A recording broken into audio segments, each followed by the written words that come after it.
precious heart. Kasama si Anaya. Yan. Ang ilalagay ko dito sa lalagyan ng tubig nila is yung pinaghugasan ng bigas para sustansya dito. Yung pinaghugasan namin kanina.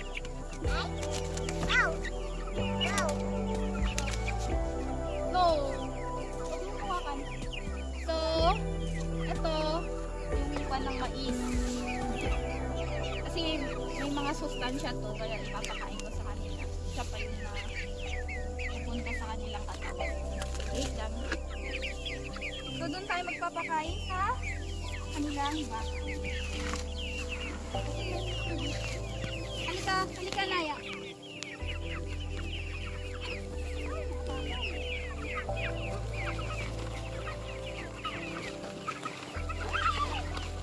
Doon ko ilalagay itong mga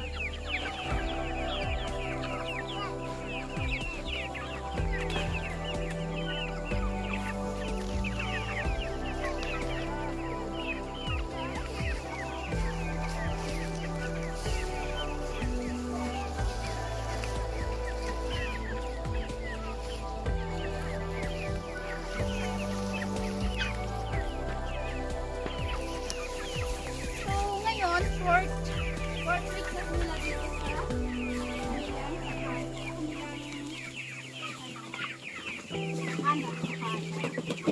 sa aming farm. Kasi 2 months na sila nung dinala namin dito, nung binili ko sila. So ngayong October, ngayong October 8, 3 months na sila. So gusto nila yung ganito. Pinag-anahan namin ng No! Don't go there. Come here. Kakain sila dyan.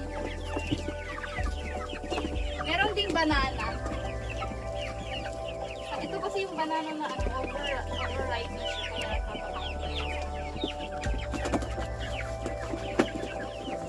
So, kailangan natin pakainin sila ng sustansya.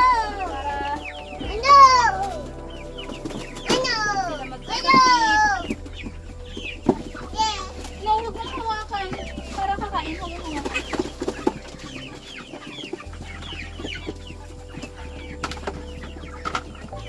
So, yung pagkain nila na starter, ito, ang brand is sariwang manok. Ang hinalo ko dito is mais. Hindi siya nagiling kasi wala kaming gilingan.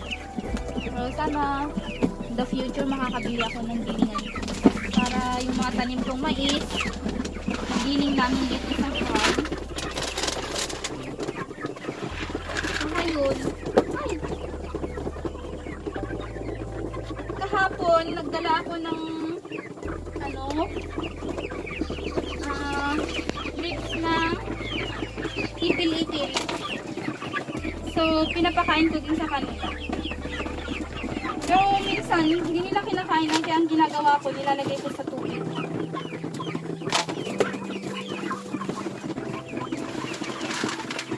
Oh, nagpakain ka. Get then put there. Get. Okay? More? Doon.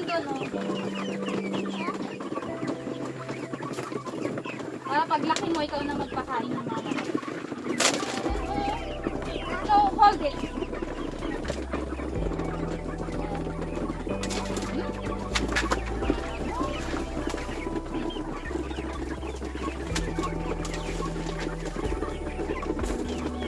So actually, ito is merienda lang nila. Kasi kanina kumain na naman sila. Kain sila ng sila. No! So, titignan natin kung yung bitukan. Diba kung bitukan na ang tawag dito? Ay, malaki siya. So, ibig sabihin, kumain sila kanina. Nagme-merienda na lang talaga sila ngayon. So, pag makikita natin dito sa... Ay! Napakakulit. Likot mo. Makikita natin dito sa ano niya na meron siyang yung malaki yung bitukan niya. Ito. So, i-check ko kung malaki yung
update ko kayo ulit sa next week. Kasi malalaki na sila.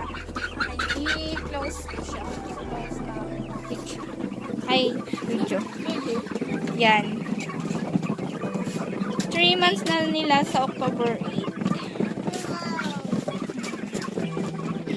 So, nabili ko to 50 pieces. 200 pesos ang isa.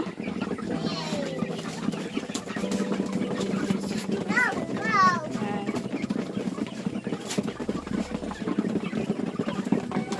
So, kinakain nila kahit malalaking ano ay mais, hindi nagiling.